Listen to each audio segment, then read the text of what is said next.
Okay, the first thing that you need to know when you get started is how to do a slip knot. There are several methods for doing a slip knot. One of the first ones that I showed you guys today was wrapping the yarn around your index finger like this. Okay, so you have two wraps. It's just basically a spiral wrap.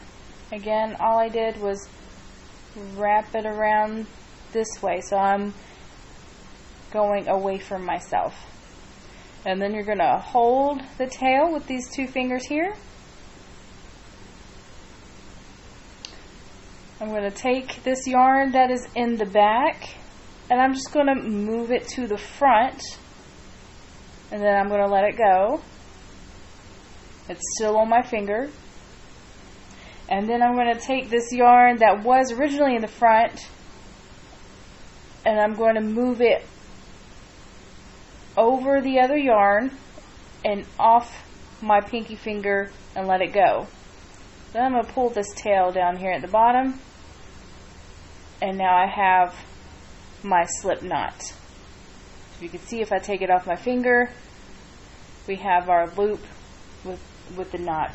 And so this is where the hook will go. So you just insert your hook into the knot and then give it a little tug so that it gets snug up against the needle and that your stitches stay the same size. So one more time on that one. I just wrap it around my finger, away from me, hold the tail, take the back loop, move it over the first to the front, still on my finger, and then take the back, what is now the back loop, and then pull it over again and off my finger. And there we have a slip knot. And I can just squeeze my hook in there, tighten it up, and we're good with the slip knot. Now there are a couple other ways that you can do it. Some people like to lay it out and do a little circle here.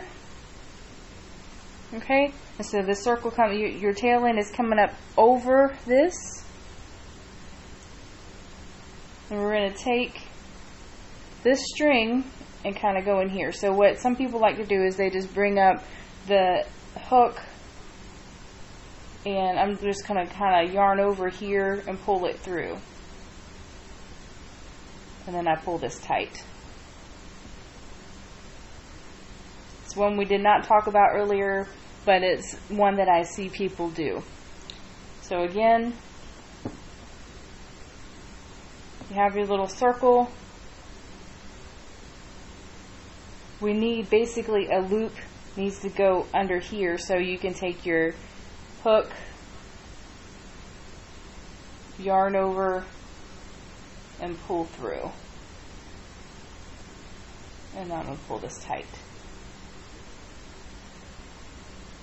Usually this one ends up being a little bit more difficult for beginners, and so that's why I taught the other one first.